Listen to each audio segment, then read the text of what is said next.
किसान भाइयों, अब आप दूसरा पानी दे रहे होंगे। बहुत सारे किसानों ने दूसरा पानी अपनी सरसों की फसल में दे भी चुके हैं। अब हमारी सरसों की फसल में फूल से फलियां बनने की प्रक्रिया चालू हो चुकी है।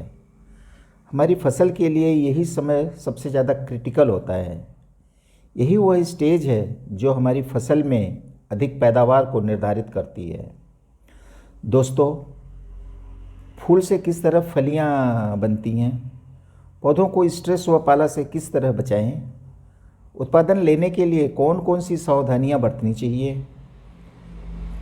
पिछली सिंचाई जब हमने करा था तो जितना फर्टिलाइज़र खाद वगैरह डाला था, क्या दूसरी सिंचाई में भी हमें उतना ही खाद और फर्टिलाइज़र डालना चाहिए?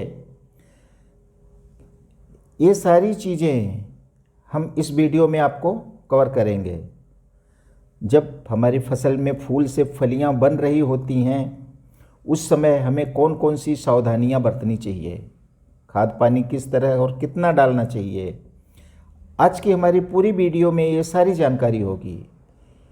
इन जानकारी से आपकी सरसों की फसल एक बम्पर पैदावार दे सकती है। वीडियो का कोई भी पार्ट आप मिस करेंगे तो आप बहुत बड़ी जानकारी से वंचित रह पाएंगे। दोस्तों नमस्कार, मैं यूएस सिंह, कृषि वैज्ञानिक NSL। किसान भाइयों, हमें अगली सिंचाई कब करना चाहिए यह डिपेंड करता है कि हमारी ज़मीन किस तरह है, हमारी मिट्टी कैसी है, मिट्टी कितने दिनों तक मॉइस्चर को अपने अंदर रोक सकती है, रिटेन कर सकती है। अगर हमारी ज़मीन चिकनी या भारी है तो हमें दूसरे पानी के लिए ये देखना है कि ज़मीन में अभी मॉइस्चर ज़्यादा तो नहीं है। पहला पानी और सारे फर्टिलाइज़र देने के बाद हमारी फसल पूर्ण रूप से विकसित हो चुकी है। अब प्राइमरी और सेकेंडरी शाखाएं पूरी तरह से खेतों में, हमारी फसलों में आ चुकी हैं। और इस अवस्था में जब खेत भर जाता है, प्राइमरी और सेकेंडरी शाखाओं से पूरा खेत भर जाता है, तो ऊपर से सूरज की रोशनी जड़ तक, ज़मीन तक नहीं पहुंच पाती है। ऐसे में इस अवस्था में दूसरा पानी थोड़ा लेट लगाना चाहिए। अगर पहले पानी से ही खेत में मॉइस्चर है और हमने दूसरा पानी भी लगा दिया तो निश्चित रूप से पैदावार ज़्यादा होने की बजाय गिरेगी, हमें नुकसान होगा और पौधों पर तरह तरह की बीमारियां आने का, फंगल डिजीज़ आने का खतरा बढ़ जाता है। पौधों पर व्हाइट रस्ट आने के चांस बढ़ जाते हैं। आप देखते होंगे कि कभी कभी पौधों पर, पत्तियों पर या पौधे के तनों पर सफ़ेद पाउडरी लेप जैसा, पाउडर जैसा चिपका होता है। आप हाथ लगाएंगे तो हाथ के ऊपर ये चिपक जाते हैं। ये एक तरह का फंगस है जो प्लांट की सारी ग्रोथ को मार देता है और पौधा ख़त्म होने लगता है। जब आपकी फसल भारी ज़मीन में लगी है, उसमें मॉइस्चर ज़्यादा दिनों तक रहता है, क्योंकि उस ज़मीन का वाटर रिटेंशन कैपेसिटी, जिसको हम मॉइस्चर सोखने की शक्ति कहते हैं, वो ज़्यादा होती है। और ऐसे में अभी उसमें सॉइल मॉइस्चर रहता है और आपको सिंचाई अभी नहीं करना चाहिए। जब ज़मीन की ऊपरी सतह सूखने लगे, आपको लगता है कि ऊपरी सतह सूख रही है, तभी दूसरी सिंचाई करें। अगर आपकी ज़मीन हल्की भारी सैंडी सॉइल है, रेतीली है, उस स्टेज में, और जब आप पिछली सिंचाई 25-30 दिनों में कर चुके होते हैं, तो इस तरह की हल्की ज़मीन में दूसरी सिंचाई आप 55-60 दिनों में अवश्य कर दें, क्योंकि इतने दिनों बाद मॉइस्चर, आपकी ज़मीन का मॉइस्चर बिल्कुल ख़त्म हो चुका रहेगा, क्योंकि आपकी ज़मीन हल्की है। तो यही डिफरेंस होता है दोस्तों, भारी ज़मीन और चिकनी ज़मीन में। और इसी डिफरेंस की वजह से हमें पानी भारी ज़मीन में थोड़ा जल्दी देना होता है और चिकनी ज़मीन थोड़ा ज़्यादा टाइम लेती है पानी देने के लिए। पौधे जब पानी मांगे तभी हमें पानी देना चाहिए। नहीं मांग रहे हों तो पानी बिल्कुल न दें। अगर हम गीले ज़मीन पर पानी देंगे तो हमारी फसल खराब होगी बहुत सारे रोग आएंगे, बहुत सारे फंजीसाइड और इंसेक्टिसाइड का स्प्रे करना पड़ेगा, खर्चा बढ़ेगा और फिर उत्पादन बिल्कुल ही गिरेगा। अब जब हमारी फसल में फूल झड़ने लगते हैं और पौधे फलियों से लद जाते हैं, तो क्या इस अवस्था में हमें खाद डालना चाहिए? ये एक क्वेश्चन होता है, किसान पूछते हैं। अगर डालना है तो कब और कितना डालना है, कौन सी खाद डालना है, कौन सा न्यूट्रिएंट्स डालना है? तो दोस्तों,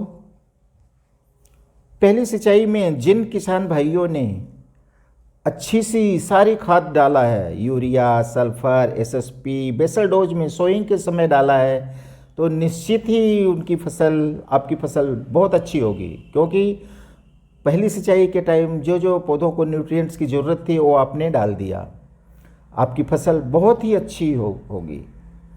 कोई बात नहीं, फसल बहुत अच्छी है तो भी नीचे से हमें कोई भी फर्टिलाइज़र नहीं डालना है, कोई भी खाद नीचे से नहीं डालना है। नीचे से का मतलब कि ज़मीन से, यानी जड़ों द्वारा कोई भी खाद हमें नहीं डालना है। हमें केवल ऊपर से ही फर्टिलाइज़र देने होंगे। फोलियर स्प्रे, जिसे फोलियर स्प्रे कहते हैं, ऊपर से ही हमें स्प्रे करना है, ज़मीन से जड़ों द्वारा कोई भी फर्टिलाइज़र हम नहीं देंगे। इस अवस्था में हमें क्या डालना चाहिए? इस अवस्था में हमें वाटर सॉल्युबल NPK 05234 का फोलियर स्प्रे अवश्य करना चाहिए। 05234 में नाइट्रोजन नहीं होता है। इसके साथ में 05234 के साथ में बोरान मिलाकर स्प्रे करेंगे तो बहुत ज़्यादा फायदा होगा। जब फसल इस स्टेज पर हो तो यूरिया या नाइट्रोजन का उपयोग बिल्कुल ही नहीं करेंगे, क्योंकि हमारी सरसों की फसल इस स्टेज में नाइट्रोजन नहीं मांग रही है, पूरी तरह विकसित हो चुकी है। नाइट्रोजन इस स्टेज में हमें नहीं देना है, केवल 05234 का ही उपयोग करना है।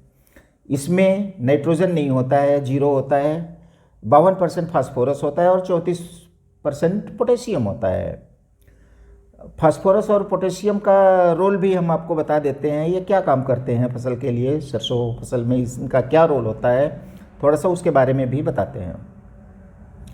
फास्फोरस पौधों के संपूर्ण बढ़वार में मदद करता है, जड़ों के विकास में मदद करता है और बीजों के बनने में इनकी भूमिका सबसे अलग होती है। पोटास जो होता है पौधों का सुरक्षा कवच बनाता है, पौधे में खाने को इधर से उधर भेजता है, पौधों को स्ट्रेस से बचाता है।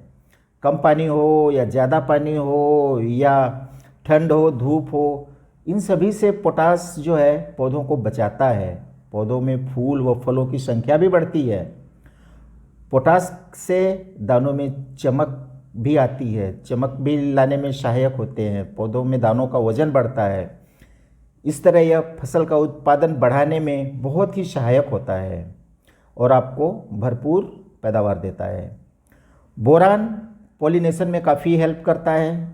पॉलिनेशन अच्छा होगा तो हमारी फसल भी बहुत अच्छी होगी।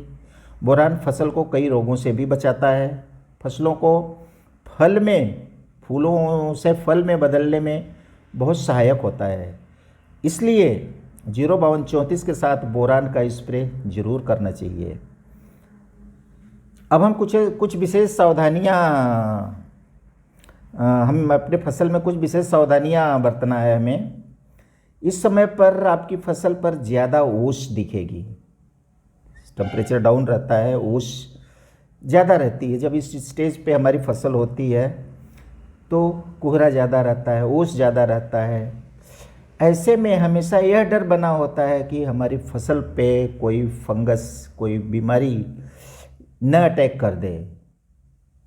इनसे बचने के लिए हमें कोई फंजीसाइड का स्प्रे अवश्य मारना चाहिए।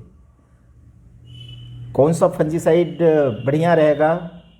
उसमें आप कार्बेंडाजिम मैनकोजेब का स्प्रे करें या मेटालेक्सिल मैनकोजेब का स्प्रे करें। कोई सा एक स्प्रे बहुत ज़रूरी है इस स्टेज पे, जब हमारी फसल कोहरा और इस तरह से ऐसे मौसम में रहे तो फंजीसाइड आने का डर होता है, तो इसलिए इन दोनों स्प्रे में से कोई सा भी आप कर सकते हैं। कार्बेंडाजिम मैनकोजेब, मेटालेक्सिल मैनकोजेब, कोई सा एक स्प्रे करें, बहुत ज़रूरी है करना।